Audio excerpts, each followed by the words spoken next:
Kobe Paras and Kyline Alcantara gaganap sa isang miniseries.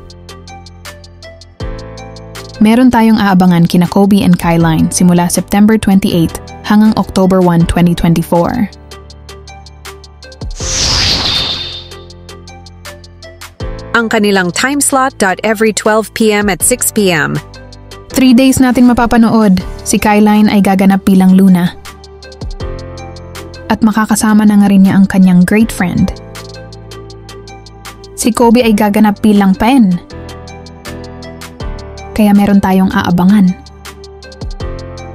Ito ay mapapanood sa official page ng Mobile Legends.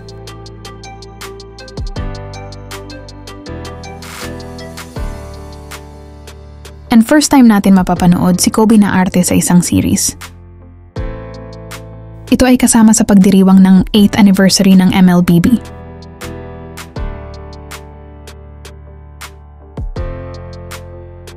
Kaya sa September 28, sama-sama tayong kiligin. Thank you for watching!